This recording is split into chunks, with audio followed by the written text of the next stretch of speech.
¿Es nocivo para tu salud comer avena? ¿O por el contrario, es la avena la salvación contra los llamados químicos eternos? Últimamente he estado viendo influencers en la red que por un lado están alertando contra el consumo de la avena, diciendo que este es un alimento nocivo. Y por el otro, hay influencers diciendo que la avena es nuestra salvación. ¿Cuál de los dos grupos tiene la razón? ¿Qué beneficios o perjuicios provoca comer avena? Hola.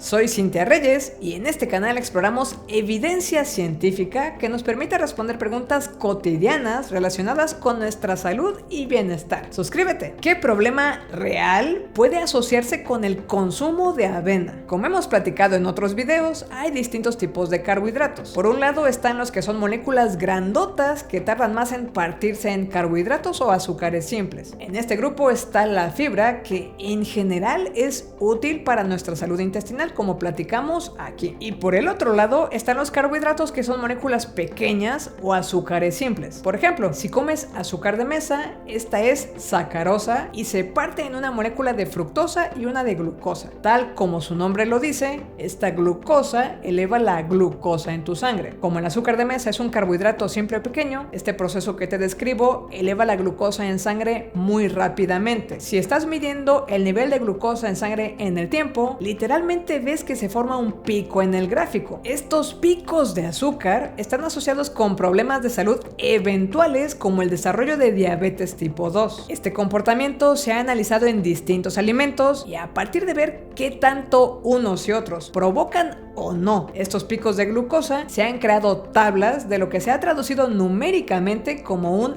índice glucémico. Entre más grande el número, significa que más grande el pico de glucosa en sangre. Volviendo a la avena, lo que algunos influencers están reportando es que la avena provoca un pico importante de glucosa en sangre y que por eso es un alimento que deberías evitar. Sin embargo, como te explicaba en este video vertical, desde hace años se identificó que entre menos procesada se encuentre la avena, entre más entera, menor es el pico de glucosa en sangre que provoca su consumo. En este artículo se comparan distintos tipos de avena según su forma de procesarse con respecto a su índice glucémico. Como puedes ver, es cierto que la avena instantánea y la de cocción rápida ya se comparan en su comportamiento con productos altamente procesados que provocan altos picos de azúcar en sangre, pero este problema se resuelve si en lugar de ese tipo de avena compras la avena menos procesada, como la avena cortada. En este caso, los granos internos de la avena se cortan en 2 o 3 trozos con una cuchilla de acero. A este tipo también se le conoce como avena irlandesa. La avena en hojuelas tiene un comportamiento semejante al de la avena irlandesa. Esta se elabora con granos de avena descascarillados y cocidos al vapor antes de ser aplanados con rodillos y estabilizados mediante un tostado ligero. Estos tipos de avena, los menos procesados, tranquilamente tendrían un comportamiento mejor en términos de glucosa en sangre que, por ejemplo, un desayuno de pan blanco con miel. De manera que si te gusta desayunar avena, sí existe una versión saludable que puedes acompañar, por ejemplo, con frutas que también aportan fibra o con yogur griego que te aporta proteínas y probióticos. Analicemos ahora algunos beneficios que nos puede aportar este alimento. ¿Comer avena puede reducir tu colesterol malo? En este metaanálisis se incluyeron datos de casi 4,000 voluntarios divididos en 58 estudios controlados aleatorizados. Este es el mejor tipo de estudio que podemos encontrar para tratar de identificar si hay una relación de causa y efecto. Y en este caso, después de analizar todos estos estudios, los autores concluyen que sí, en función de la dosis ingerida de avena y específicamente de un tipo de compuesto que la avena aporta llamado beta-glucano, se encontró una reducción del colesterol LDL y otros tipos de colesterol que se consideran no buenos. Asimismo, el consumo de avena parece mejorar un marcador llamado ApoB que se asocia con el riesgo de enfermedades cardíacas. Todo esto se midió en personas de alrededor de 40 años. En este otro metaanálisis se incluyeron datos de más de 1,700 voluntarios en 17 estudios también controlados aleatorizados, en los que se quería identificar si el consumo de avena podía ayudar a tratar pacientes con dislipidemia, esto es, un nivel anormal de colesterol y triglicéridos en sangre. Aunque en el análisis se identifica que uno de los estudios no encontró ningún beneficio de consumir avena, cuando se analizan los datos en conjunto, sí se puede identificar una reducción modesta del colesterol LDL o colesterol malo, promediada en 0.24 milimoles por litro. Para que tengas contexto, un nivel aceptable de LDL está por debajo de 2.6 milimoles por litro. Esta reducción modesta puede parecer poca cosa, pero considera que estamos hablando de comer avena y no de un medicamento. Cabe aclarar que en estos estudios los resultados se encontraron después de 3 y 4 semanas de seguimiento respectivamente. También es importante mencionar que en este último estudio no se filtraron los datos por nivel de ingesta de avena, pero en varios estudios del tipo con resultados semejantes, para que tengas el criterio, normalmente se toma como ingesta mínima 3 gramos de betaglucano de avena por día. Esto es algo así como 75 gramos de avena, que son como 3/4 partes de una taza de avena en hojuelas. Explico de manera más específica la relación entre el colesterol malo, la aterosclerosis y otros riesgos de la salud en este video. Finalmente, cabe mencionar que metaanálisis como este sugieren que el efecto en la reducción del colesterol malo está más acentuado en pacientes con diabetes tipo 2, lo que nos lleva a preguntarnos, ¿consumir avena podría ayudar a controlar el azúcar en sangre? Ya dijimos al inicio del video que si consumes avena menos procesada, puedes evitar el problema del pico de glucosa en sangre, pero es que además hay metaanálisis como estos que sugieren que el consumo regular de los betaglucanos de la avena reducen tanto la glucosa en sangre medida en ayuno como en el HbA1c. Explico un poco más qué son estos parámetros de nombres peculiares en este video, pero el punto es que si la glucosa en sangre y el HbA1c los mantenemos con valores moderados, esto es positivo, y si la avena ayuda a hacerlo, suena promisorio. En este análisis específicamente se utilizaron datos de más de 400 voluntarios en 8 ensayos clínicos distintos. Todos estos voluntarios eran pacientes de diabetes tipo 2 con sobrepeso que recibían medicación para controlar el azúcar en sangre o insulina. Recibieron en promedio 3.25 gramos de betaglucanos de avena por un promedio de 4.5 semanas. Y además de mejorar los marcadores de azúcar en sangre, mejoraron de manera moderada su sensibilidad a la insulina. Para poner en contexto la reducción de cada parámetro, su glucosa en sangre en ayuno disminuyó en promedio 0.75 milimoles por litro. Los niveles normales de este parámetro están entre 3.9 y 5.5 milimoles por litro. La resistencia a la insulina disminuyó en promedio un 0.88. Una persona con sensibilidad a la insulina normal mide por debajo de 2.5 en este parámetro. Por otra parte, en este pequeño estudio controlado aleatorizado se analizó el efecto en mujeres con diabetes gestacional. El estudio incluyó a poco más de 100 mujeres. El grupo intervenido consumió 30 gramos de avena todos los días por 4 semanas en comida y cena. Se encontró que el nivel de glucosa en sangre en ayunas disminuyó un 9% con respecto al grupo control. Además, se encontró que el nivel de glucosa en sangre 2 horas después de comer disminuyó un 11% con respecto al grupo control. ¿La avena es mágica? No, pero definitivamente suena útil. Antes de seguir, déjame comentarte que este proyecto sobrevive gracias a tus donaciones. Si deseas apoyar la creación de contenido, puedes dar clic en el botón